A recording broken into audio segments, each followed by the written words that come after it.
allegiance to the flag of the United States of America and to the republic for which it stands, one nation, under God, indivisible, with liberty and justice for all. Invisible flag over there.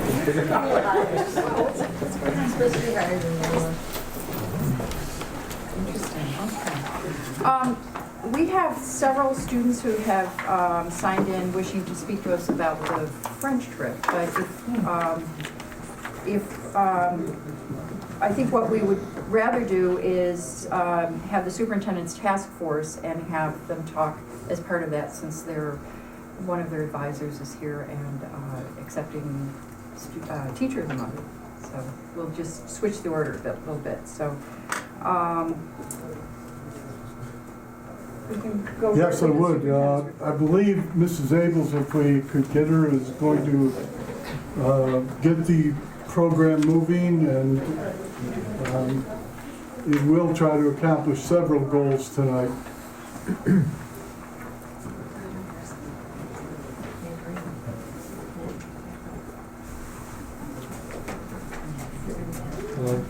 They were rehearsing.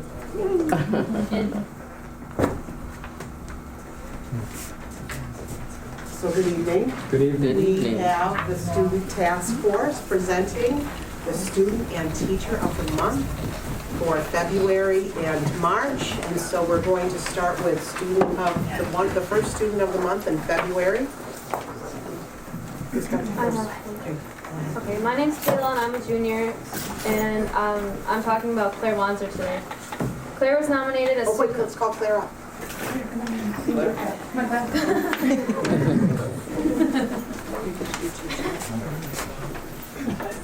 Yeah, stand next.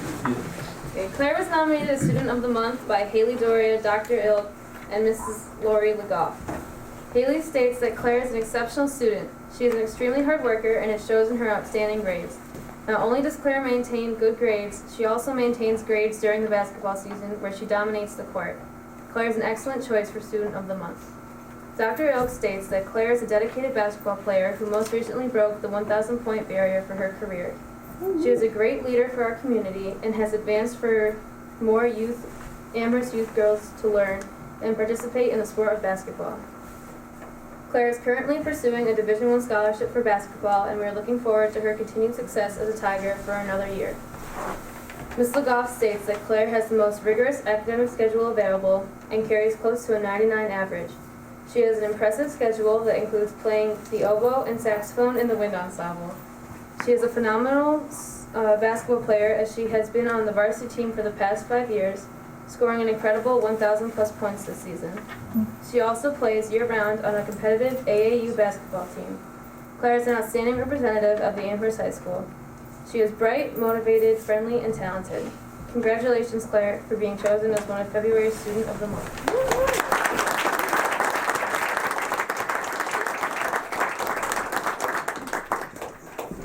Thank you. Thank you.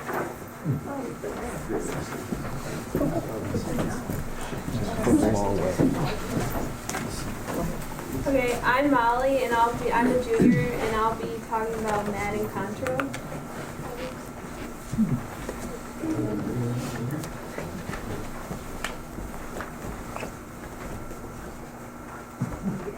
Madden Contra was nominated as Student of the Month by Mr. Gordon Kroc, Mr. Dave Benton, and Mr. Gregory Pigeon. Mr. Kroc states that Matt is very good at music, works hard, and has very high standards, and is a very smart kid. He is involved in almost all things music and is the band president. Mr. Benton states that Matt is an incredibly responsible student. He is a self-starter and has always been proactive in his academic enrichment and college exploration. He maintains an impressive schedule for quality extracurricular involvement and a challenging course schedule. Mr. Pigeon states that Matt recently was the headline performer at our Black History Month celebration. His group, the Madden Contra Project, was assembled of Amherst music students and featured a medley of hand-selected signature jazz pieces from famous African American composers. In addition, Matt has recently selected to receive a music scholarship from the Erie County Music Educators Association. He was selected after interviews and performance auditions. Matt will be majoring in jazz, saxophone performance, and engineering in the fall.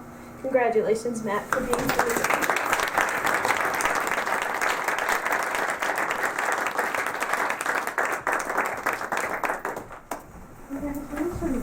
Happy to hear about everything firsthand on the elevator up. Alright. Hi, I'm Hannah Smith. I'm a junior, and I'll be presenting for Miss King as Teacher of the Month for February. We love the hallway correcting papers.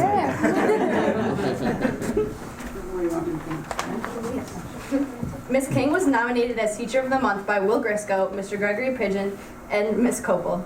Will states that Miss King is a student-first teacher. This is an excellent attribute because it shows how much she truly cares about her students. She makes sure all of her students are engaged in the classroom in a positive manner that is respected by her students. Mr. Pigeon states that Miss King has been a great teacher as she took over the math department 3 years ago during a most critical time when 3 new state Common Core math courses were being introduced, as well as 3 brand new Regents exams. She has done a great job aligning our curriculum to the new standards and preparing our students for success. Ms. Copel states that Ms. King is an amazing person, teacher, and department head. Every day, Ms. King takes a few extra moments to check in with people. She not only simply asks how they are doing, but takes the time to know them and make sure each person that she talks to feels better about their day. As a teacher, Ms. King is continuously giving up her lunch to meet with students that have questions. On any given day, you will find anywhere from 1 to a classroom full of students joining her for lunch study sessions. As a department head, Ms. King is knowledgeable of all of the curriculum changes. She is a mentor and well diversified in the classroom management techniques. And she's a leader for the rest of the math department. She's always willing to help out any teacher that needs a little encouragement. She helped unite the math department in a time of major changes in the curriculum and personnel. For all of these reasons and many more, she is very deserving of the title of Teacher of the Month. Congratulations, Ms. King, for being chosen as February Teacher.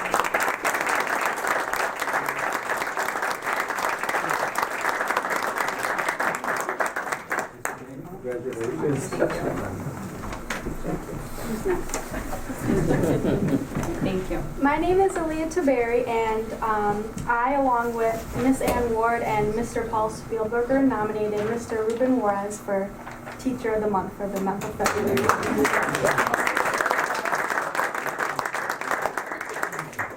I think that Mr. Juarez is doing a great job filling in for Miss Ward. He's really trying hard, and his dedication shows in his teaching style. Miss Ward states that when she learned she might be gone for the spring of 2016, one of the first people she told was Mr. Juarez. She knew she couldn't accept the fellowship if she couldn't count on him taking her classes. Luckily, he was willing to clear his schedule and jump into the classes, help Mr. Murray advise Quiz Bowl, and administer January exams. Mr. Juarez is not only one of the kindest people she knows, but also the most dedicated. He began reading about U.S. history and politics over the summer and continues to make sure that he's doing the best pedagogically and topically for her students. Ms. Ward says she's very lucky to count him as a colleague. Mr. Spielberger stated that Mr. Juarez is a wonderful choice for Teacher of the Month. His efforts have allowed him to step into Ms. Ward's classes and produce thoughtful lessons on a daily basis. Mr. Juarez stays late most evenings poring over lesson plans for the next days, reflecting on recent classroom experiences to make each day more meaningful than the last. His background in history and politics is impressive, but when combined with his work ethic and genuine concern for his students, it's easy to see why he was selected for this honor. Congratulations, Mr. Juarez, for being chosen as one of the Amherst Student Task Force Teachers of the Month for February, and also happy birthday.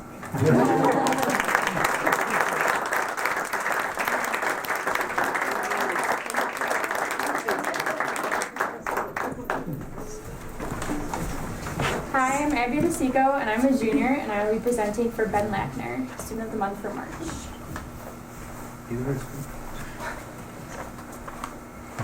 Ben Lackner was nominated as Student of the Month by Haley Doria, Mrs. Ann Ward, Mr. Matt Murray, Ms. Stephanie Nardozzi, Mr. John Burkholzer, and Ms. Vicky DiLorenzo. Haley stated that in addition to Ben being an extremely hard worker and exceptional student, he is also very dedicated to the extracurricular activities that he actively participates in. Ben is the co-founder and president of Students Against Abusive Dating. He is a three-sport athlete and is a member of the Quiz Bowl team, DECA, and Student Council, all while maintaining outstanding grades. Mrs. Ward, from the Netherlands of course, states that Ben has been a pleasure to teach in both AP US History and AP Government and Politics. She regrets being gone this spring and missing discussions with Ben about the primary elections. Mr. Murray stated that Ben has been a leader on our Quiz Bowl team this year. As one of two who are playing for their second year with the team, he is leading the team in points per game in our Masterminds League and is considered by the league director to be one of the top players in Western New York. As a result, the team has qualified for the Western New York Regional Playoffs and the National History Bowl and B tournament at the end of this month in Washington, D.C. What is most impressive is that his academic prowess is balanced by a well-roundedness not seen in other competitors at his level. He is also a well-spoken, polite, and courteous young man. Ms. Nardozzi states that Ben is a pleasure to have in calculus. He is an active participant who asks insightful questions that show he has critically thought about the concepts. Ben will be very successful in the future. Mr. Burkholzer states that in AP Physics, Ben demonstrates superior logical reasoning and mathematical skills. A solid independent learner, he is capable of learning very difficult material on his own and is his own advocate in following up his studies with me. Madame Di Lorenzo states that Monsieur Ben has studied French with her for 4 years and is now enrolled in the highest level of College French 5 AP. Ben has always maintained great grades and a great attitude about foreign language study. To describe him, she would say that he's very helpful, mature, fun, interested, and respectful. Well, you get the idea. But it is very evident that Ben has crossed another threshold after our French exchange and that he is very excitedly truly speaking the language. His French family was so impressed that Ben was interested in all things historical. They took him on extra excursions. They described him as super schwept and said that he is welcome to return anytime. Congratulations, Ben, for being chosen as one of the March Students of the Month.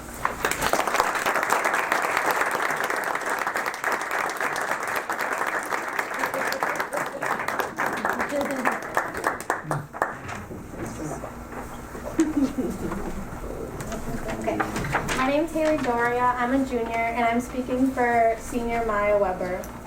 Maya Weber was nominated as a Student of the Month by Miss Ann Shulkoff, Miss Lori Legault. Miss Shulkoff states that she has had the pleasure of knowing Maya Weber since she has entered as a freshman here at Amherst. She has been the class president for the past 4 years and has also been a Pathfinder for the past 2 years as well. She's a wonderful role model and student in the high school. Maya has played an important role as class president in fundraising as well as planning for the prom this year. She is active and takes the lead on many issues if needed.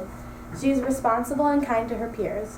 Ms. Shulkoff also states that the pleasure of traveling with Maya on the Italian exchange program in February, where her leadership skills were once again evident. She is also involved in several sports teams at the high school, soccer, lacrosse, and this year bowling. Ms. Shulkoff is so proud of Maya for getting accepted into Hobart William Smith College this fall. She knows that Maya will make an excellent addition to the school. Ms. Legoff states, Maya Weber is an exceptional young woman that has challenged herself throughout high school with the most rigorous courses available to her. She is a natural leader which has been observed in and out of school. Maya has led her class all 4 years as president. As a mentor, she has assisted others with transitioning into the high school. Maya placed second in regionals and in the top 10 at the New York State DECA conference. She's attended a leadership conference at Disney World. Maya participated in the Italian exchange program this year. She also earned the Silver Award with the Girl Scouts for her vast contributions to the community. Maya is a talented athlete that is a junior North American sailing champion. In school, she is a member of the soccer, bowling, and lacrosse teams. She is positive, thoughtful, diligent, involved, and good to others. It has been a pleasure to work with her. Maya is very deserving of this recognition as Student of the Month. Congratulations, Maya, for being chosen as one of March's Student of the Month.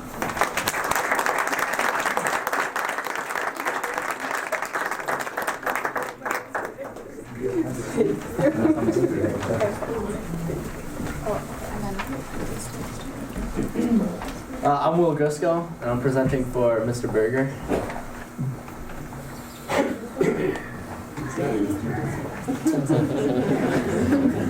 Sorry, I guess I'm right.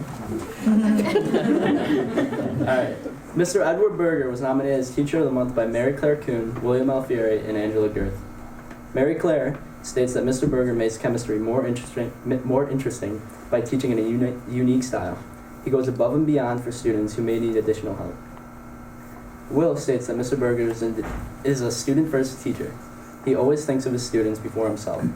Mr. Berger also finds fun ways to teach his lessons, whether it's an experiment or a demonstration. Angela stated that Mr. Berger shows that he cares about how well his students are doing in his class. He always makes sure that everyone has a clear understanding of what he is teaching and always gives ways to remember things and how he is taught in his class. Mr. Berger seems to really enjoy teaching. Congratulations, Mr. Berger, for being chosen as Teacher of the Month.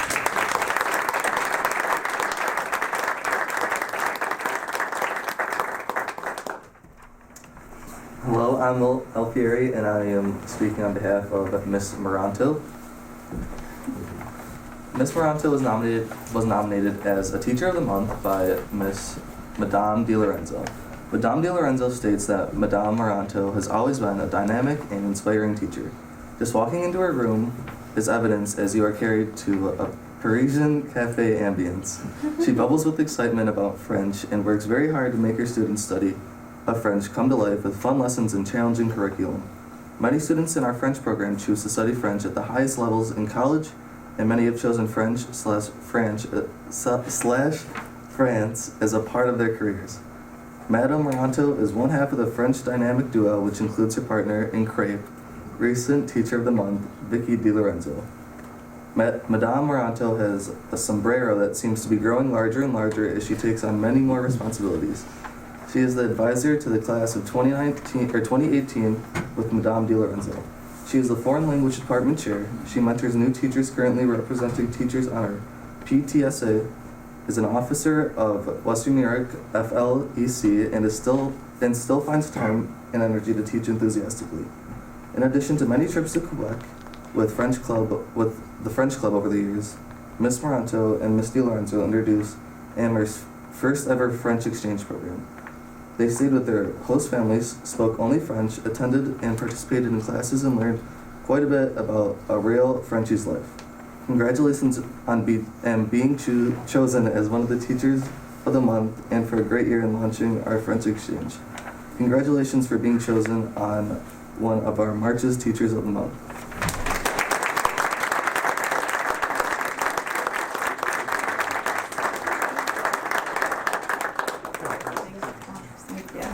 Toronto, I know you have a few students who also wanted to share some thoughts, and perhaps you do as well about the I do. If I French. can have all the French people come, please.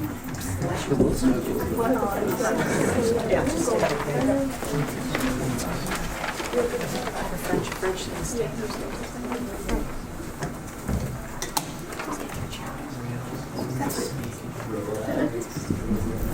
And I know you all signed, some of you signed in, but I can't read your names, so I'm going to trust that you know who signed in or who wants to speak. You're all speaking.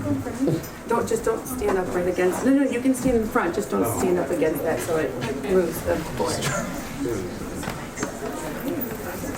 First of all, bonsoir and merci pour votre attention.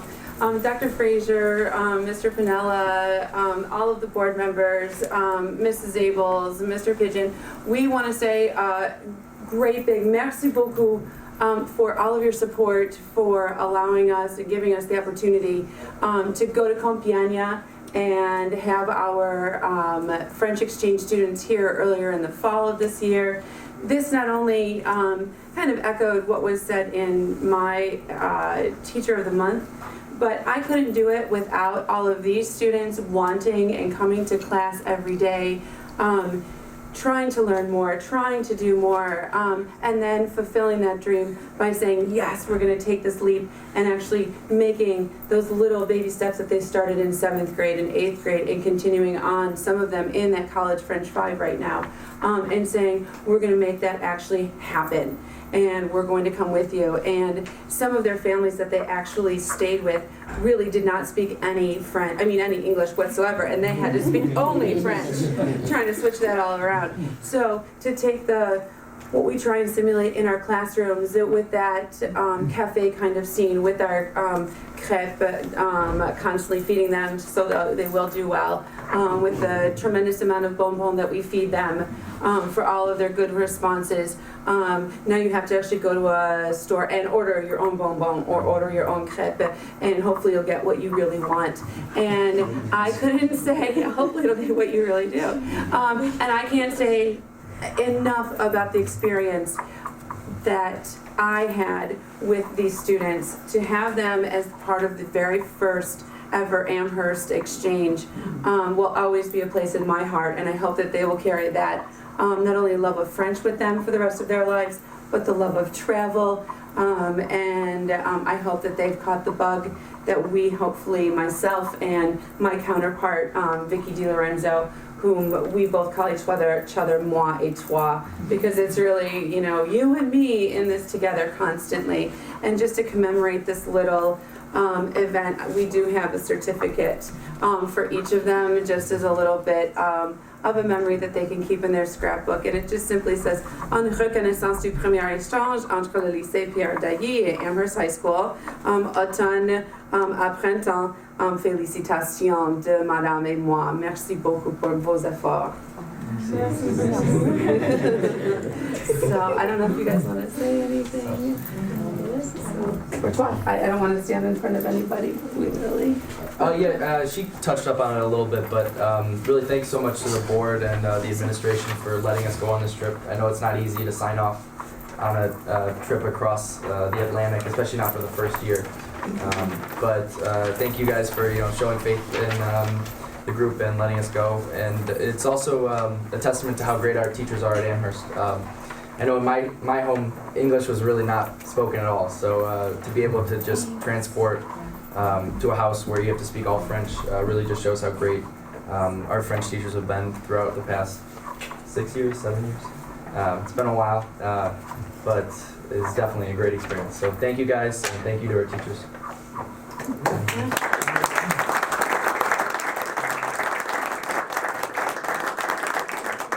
Just building off of what Ben said, thank you so much for letting us go on this trip. It was honestly the best week of my life.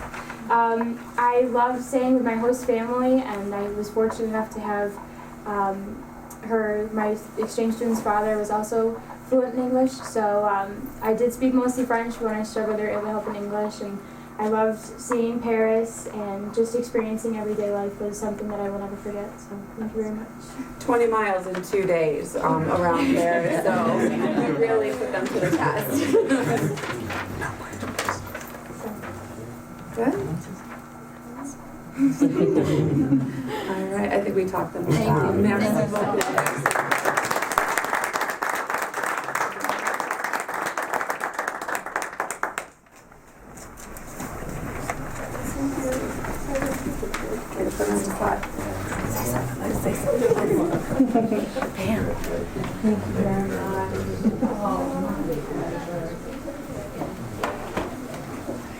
For the budget, we're going to have both Anthony Pinella and Melanie involved in the presentation, and again, I think we're at the point where we ask the board to adopt the budget tonight. Doesn't mean the process is over. We still have the hearing, the budget vote, but again, I think you'll see that we present a sound budget in many ways. So Melanie will obviously do the lion's share of the talking for the budget, but I wanted to offer a few highlights as we get going on the budget, particularly the first item there. We have been strong advocates in this room, also amongst educators in Western New York and the state, for the elimination of the gap elimination adjustment.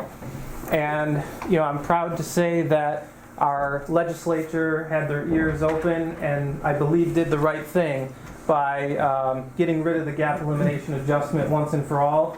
The governor's proposal started with, I think, a partial elimination of it, and the legislature allocated over $400 million in their proposal, which ultimately became the approved budget, to eliminate it altogether. So thank you to Senator Ransenhofer and Assemblyman Welter and I actually have meetings scheduled with them in the upcoming weeks to personally thank them and introduce myself to them as our new superintendent of schools.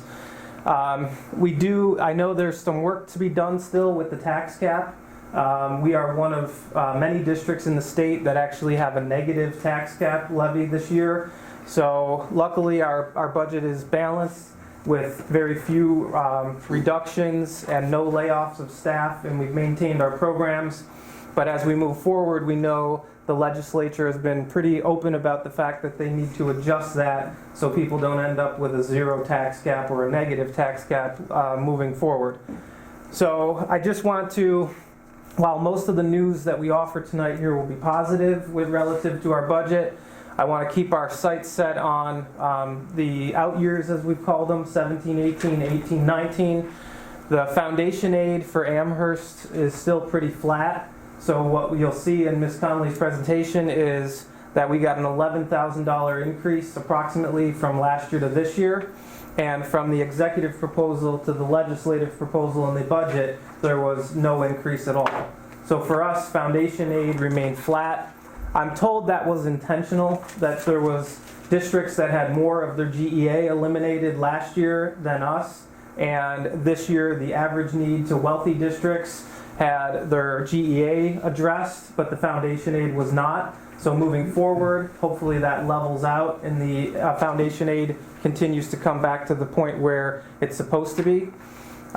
This year we are benefiting greatly from about $1.6 million or $1.6 million in building aid increase and over $1 million in our transportation aid increase, which was the result of our 65% increase in transportation costs, as you're well aware of. So we are cautiously optimistic about the future, but we know in talking to capital markets, our financial advisors, that the building aid will come back down to reality and our transportation aid will level off relative to our costs moving forward. So those are a few of the big picture items, and obviously Mrs. Conley will dive into the details. Thank you. As Mr. Pennella said, the gap elimination, you can faintly see this, but it was restored for 16-17 in its entirety. You can see since 2010, 2011, when that was initially introduced, for Amherst specifically, we've lost over $8.8 million cumulatively in the gap elimination. So we're thankful for that to be gone. As everybody knows, that was introduced by New York State to solve their budget woes. And it's been a number of years since that has turned around, so it was long overdue for sure. Tonight we're going to present to you the budget as it's completed, and we're asking for the board to accept the budget as it's presented this evening for the vote in May. It's the third Tuesday in May for all school districts in New York State. So our property tax levy, you'll see, we do have a tax decrease for 16-17.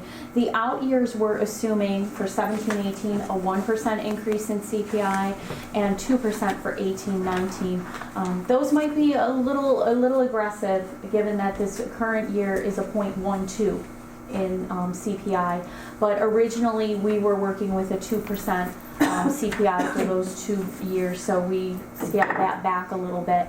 And as things become more apparent for those years, obviously, as we have with this budget year and previous years, we will adjust as we get more concrete information. Our pilots are based, our payments in lieu of taxes are based on the current agreements and assessments. The town is working on modifying those. They weren't able to get me any more information on the assessments. So as with other information, we go with what we know at this time. So that is reflected in the budget. It is just our spending plan, if you will. County sales tax, we did actually reduce that number. Currently, year to date, this current year, we're about $49,000 behind where we usually are at this point in time. So we did reduce that by $80,000 for next year. And as we all know, fuel prices are low. The Canadian dollar is not favorable for them to come over here to shop. So that is all playing into the lower sales tax revenue. Community Ed, these are all our extra programs, our before and after school program, any extra athletic opportunities, things like that that we run, and those figures are based on our past performance. Interest income remains low. As we all see in our own personal bank accounts at this time, we are experiencing the same thing, the school district. State aid, again, it's based on the proposal, the legislative proposal, and GEA is restored. The building aid, again, 1 year increase, and it is expected to fall back into line for 17-18. And our other revenues, any miscellaneous building permits and things like that, is also based on past performance. So these are all the numbers that reflect those criteria, that information. So our tax levy is expected to go down 0.48%. So as we talk about the public hearing, we will have some scenarios outlined based on assessments, what that will do to the average homeowner's tax bill. If all things remain the same, assessments, all homeowners and property owners in the district should see a tax decrease in their bill from this year to next year. Again, those are all the numbers. So it's overall a 7.75% increase in revenue for 16-17. Breakdown of the revenues. Again, the majority of our revenues, the main source is our property tax levy. Secondary is our state aid revenues. The next slide you're familiar with, and this is just showing how the trends have changed from the state to the local share of supporting the school district budget. A lot of that is due to the GEA being implemented. On the expenditure side of the budget, in the area of personnel, this includes our substitute costs, professional development, and any staffing needs going forward. Some things that we need to keep in the back of our mind, some new initiatives that the governor introduced with the last New York State budget, minimum wage increase. He's looking for that to go for this area of the state to $12.50 by 2021. So essentially a 70-cent increase each year. And we'll be looking at that and talking about that in more depth as the year progresses and what will that mean for Amherst specifically. Another piece, the state adopted a Family Leave Act, and that is to be implemented January 1st, 2018. Essentially, it's a state-adopted program, and individuals can get up to 12 weeks off, child rearing, taking care of any sick family members. One new thing that's different from FMLA, which is the federally mandated program, is that folks can get time off for any military deployment if a spouse is being deployed for military purposes. So we'll be keeping a close eye on that and communicating to the board and to the community specifically what that'll mean for Amherst. Benefits, we know that ERS and TRS, the rates remain high, but they are coming back down. The all-time high was at 20% we recently saw. So hopefully we've turned the corner and we can continue to see decreases in the years to come. But for projection purposes for 17-18 and 18-19, we kept those rates flat. Maybe a little conservative. Hopefully those rates will continue to go down. Health insurance, we have an 8% increase in our health insurance. Workers' compensation, a decrease of 7.29%. And again, general support and instruction, we have usually a 2% increase, and that does continue with our capital outlay grant, and I will talk about that in the next slide actually in more detail. And some tuition increases for out-of-district placements that we will be experiencing. BOCES, it has increased based on participation, and they have a small cost structure increase as well. This does include some strategic planning for the district and an innovation lab and some improvements that we're going to be doing in there, purchasing some equipment from BOCES, etc. And the future year projections have been modified to reflect better on our past trends in that particular category.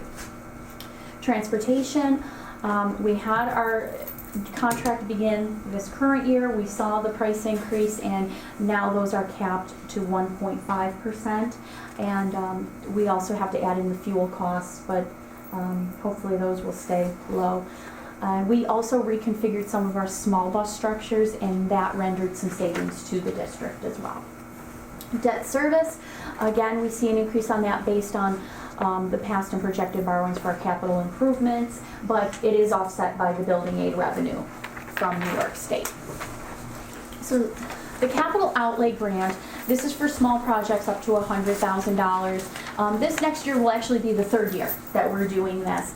And schools can do one per school year, and it's tied in with the budget. So as long as this budget passes, we do have voter approval to appropriate that amount. Does require a certified architect. The good news is it's reimbursable at our building aid ratio, so basically it costs us, the net cost is $22,000 to get $100,000 worth of work done. So we do wish to continue that. Our projected expenditures, you can see overall for 16-17, a 3.77% increase budget to budget. And that includes all of the categories that we just reviewed there. The next is a pie chart that will show the breakdown of the expenses. Again, I always say this, but it's a good reminder. 75% of a typical school district's budget is personnel and benefits associated with those personnel. So the comparisons of the revenues to the expenditures. As you can see tonight, we're presenting to the board for consideration a balanced budget of $55,650,245. We need to focus on these out years though. You can see $1.83 million for those years. Again, due to the bubble of the building aid, those are coming back. So we will continue to look at those and keep those in mind as we move forward. Also, with this budget, I know I've said it in the past, but I'll say it again. This does not include any appropriation of reserves or fund balance in this particular budget for this particular year, 16-17. However, we need to remind everybody that the board did appropriate $1.9 million in this current year, 15-16, and that was mainly due to the tremendous increase we saw in transportation costs of over 60%. So some of the personnel savings reflected in the numbers that you did see. We do have some retirement salary breakage, and there's going to be some central office restructuring as well that will render some savings. This next screen, this comes from the New York State School Report Card, the fiscal supplement, and we do have to publish this every year, but I think we really need to commend the district to show that, you know, we're providing stable programs, good programs, and we're doing it cost effectively. You can see here Amherst, $16,469 total expenditure per pupil. A similar district to Amherst, $20,538. The New York State average is $21,812. I'm going to turn it over to Mr. Piniella at this point to talk about these next two slides. Just to illustrate what Mrs. Connolly is talking about here, if you were to take the previous slide and calculate it out for our per pupil compared to the similar schools in the average need resource capacity, our budget would be 12 million higher if we were spending at the rate that similar schools were per pupil. So that illustrates, I think, in bold letters there, how cost effective we've been as a district and a board. And, you know, we do this on a night where we're honoring our students and teachers of the month. We can see that it's money that we're spending is well spent, because we definitely get a lot of bang for our buck in the programs we offer and the outcomes that we achieve. So if you're skeptical about how those calculations are done, you take the difference between the per pupil from similar schools to ours, that amounts roughly $4,000, times an enrollment of 3,000 students, including UPK and pre-K for the year 13-14, and that's where you derive the $12.2 million difference. So I think it's a nice reminder of how responsible we are as a school district, and it also serves as an opportunity for us as we look to the future. I know many of you here are on the Capital Construction Committee, and we'll be talking about the potential for a project down the road. That opportunity in front of us to improve our facilities will allow us to continue to offer cost-effective education in top-notch facilities with high-quality educators. So that's a nice reminder for us all. The next slide here just shows what we currently have in our fund balance and reserve. So at the beginning of this fiscal year, you can see overall between fund balance and reserves, we had just over $8 million. The appropriation of the $1.9 million and some encumbrances that we had carried over from this past year could potentially bring it down an additional $2.2 million. So our ending balance for June 30th could potentially be $5.7 million if we spend everything that was appropriated in the budget for 15-16. The next slide here, again, just a good testament of how we contain our costs. Back in 14-15, Governor Cuomo required all school districts and municipalities to come up with a government efficiency plan. The requirement that particular year was to demonstrate to the state that we had implemented either shared services or some type of efficiencies that we identified that were equivalent to 1% of our levy. So you can see, if you go back, our levy is about $33 million. So we would have had to come up with $335,000 in savings. So just from the shared services, we had almost $250,000. But then if you take it a step further, all of these other things that we did, we showed to Governor Cuomo over $2 million in efficiencies that we were able to save. And as long as those things continue, that savings continues to go on as well for the district. Some things that we like to highlight, some of our accomplishments and what we've been doing. We've had collaboration with local universities and colleges. We've upgraded our security systems. We implemented a new student management system, which included a parent portal. We've had summer school opportunities, which continue to grow, by the way. You'll see this summer an enhancement to that.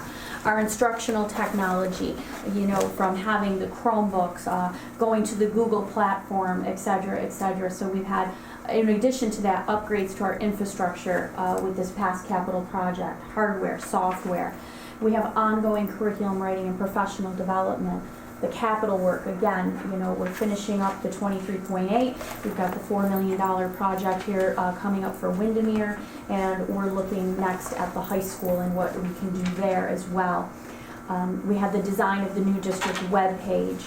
Our student successes, you just saw from the French Exchange Club and the opportunities they've had, and some of the college-ready students and where they're going. So some things that we definitely should be proud of, and I think we're a little humble with that. We don't always focus on that, and I think we need to display that a little bit more.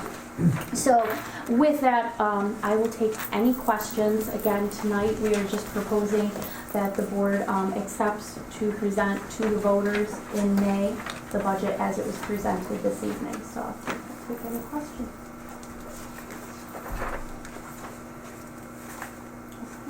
Thank you. Thank you. We really lucked out with not having to. We really did. We really did. Cut any programs or anything given that negative tax cap. So right. Definitely some thanks go to our lawmakers, and thank you very much for putting that very nice budget together. Yeah, it was a good year. The foundation aid, that's our next focus, and the advocacy still should continue with the foundation aid, because with all the monies that were appropriated in the state budget, Amherst only saw $11,000 come back to us. So I guess if I would say anything, that's the one thing we do need to continue is the advocacy. Our job is not done. No, not done. Not done. Yep. An ongoing process, Yes. that's for sure. Ever going. So. But thank you for Thank all your work. you. Thank you. Next two items will both be addressed by the gentleman you selected to be your next superintendent, and just turn it to Tony. Thank you. Last week, Dr. Carosella, myself, John Griesmer, and Mary Lavin, two of our principals, had the opportunity to attend a forum with our Commissioner Ilya, the State Education Commissioner. And as you know, she was in town visiting school districts. She also met with local superintendents from all across Western New York, and we were allowed to bring guests with us, which I think was, I was happy that the folks I invited were able to attend. She addressed 4 major points in her speech and her question and answer session that I thought reflect some of the top priorities of our state education department moving forward, and more importantly are in response to the feedback she's received over the last 8 months since she's taken over as commissioner. So I'll briefly talk about those 4 points. The first one is the Common Core Learning Standards. New York State conducted a survey of the Common Core Learning Standards, and 72% of the people that responded indicated that they advocate for high standards for our students, but they did also identify some areas of concern, which would be the primary grades in summary and high school math. So the commissioner indicated that they will be soliciting a work group of teachers and administrators from across the state, from public schools, to get together and look at those standards closely to make some revisions to them. So that's one positive move in the right direction. Much of the information provided was about the 3 through 8 ELA and math assessments, which actually started today across the state in ELA. There's a few highlights that I'd like to point out. And of course, you know, one of the things she continued to emphasize was that there's some concerns with the testing, and the concerns were not created overnight, so the solutions will not be offered overnight, but we're moving in the right direction. And so the first thing they did was decrease the number of questions that are on the assessments across the board in grades 3 through 8, on both ELA and math. All questions that are on the assessments that were administered today and over the course of the next 2 weeks were reviewed and approved by a panel of 20 public school educators. So as the tests were getting ready to go to print, and as late as the last day, there was questions that were pulled off of the test because the group didn't feel like they were fair, and they were replaced. The tests are now untimed, so as long as students are working productively, they have as much time as they need to demonstrate their knowledge on the assessments. And again, the key there is they're working productively. So we're not having kids sit there for an extended period of time unnecessarily. It's just that as long as they're working productively to demonstrate their knowledge. And then finally, there's a new vendor. Questar is replacing Pearson. And moving forward, the assessments will follow what has historically been the pattern of test development for the Regents exams at the high school, which is that teachers will be involved in writing the items and selecting them for the assessments. So those are a few items relative to the assessments that we believe are movements in the right direction. Curriculum was addressed, and curriculum basically will continue to be a locally determined item, and resources will be provided by the state for training and for staff development for districts to use as they see fit. And the APPR system, one of the things that's important about the 3 through 8 assessments is for the next 3.5 years, they will not be used to evaluate teachers across the state. And the APPR system is basically unplugged for the next 3.5 years, called the transition years. And at the end of it, all signs indicate that there will be a new system, because the commissioner had suggested that she had indicated that she is bringing a group of teachers and administrators together to study that system and the law that accompanies it, to make sure that the plan that is put in place can be supported by all. So those are a few of the items that were reviewed by the commissioner, and I believe that's some of that reflects some of the top priorities for the Board of Regents and the State Education Department, and gives us a little bit of an inkling into what we have to look forward to over the next couple of years. Before I transition to the next topic, does anyone have a question or a comment about any of those? Jean?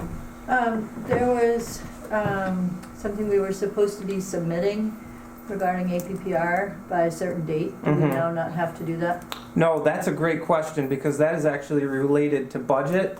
And one of the proposals that was on the table for the legislature to consider was decoupling the mandate of having an approved APPR plan to get your increase in state aid, and that did not happen. So We still need to enter our APPR plan that's been negotiated with the teachers union and principals union into what is called the review room in time for state ed to review and approve it by September 1st.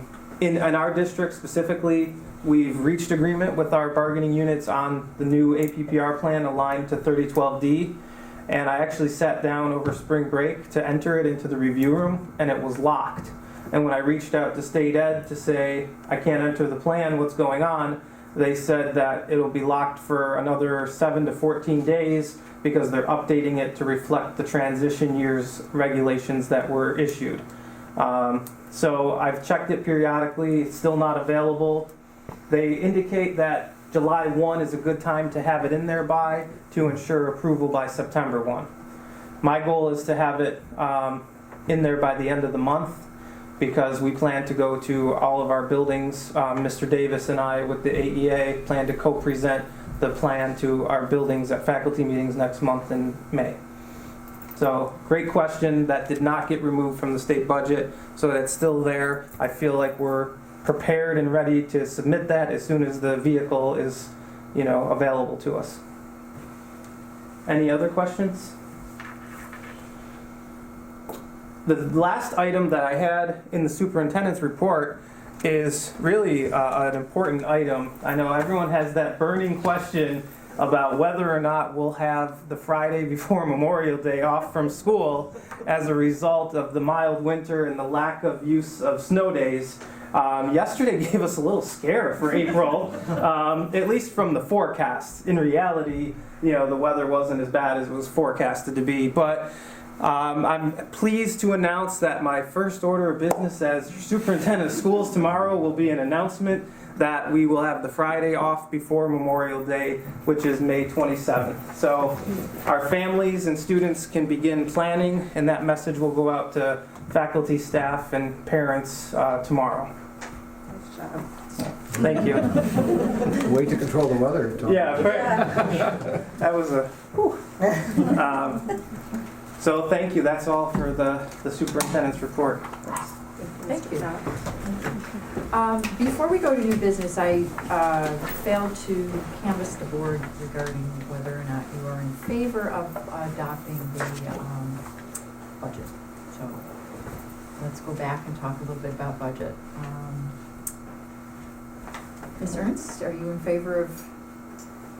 I'm in favor of the budget. Okay. How about Mr. Vigla? Okay. This is going to be one of the easiest canvases we've had in a long time, I think. Dr. Lane? I'm in favor of it. Okay. Yes. Okay. Yes.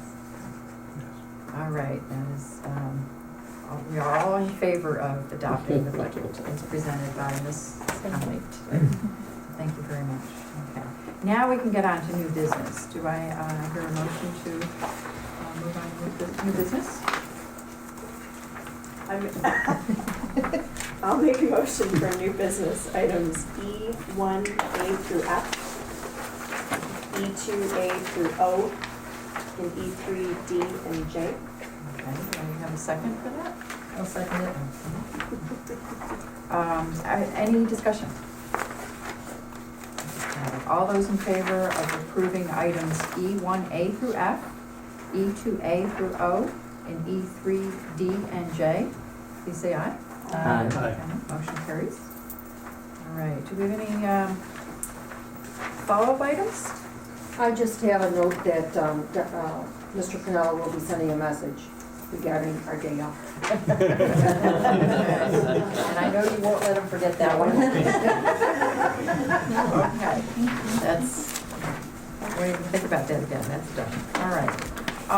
Can I have a motion to convene to executive session? I'll make a motion. I'll second it. Executive session for matters regarding employment status of a particular individual. Okay, all those in favor of convening to executive session, say aye. Aye. Okay. Our public meeting is adjourned, and thank you very much for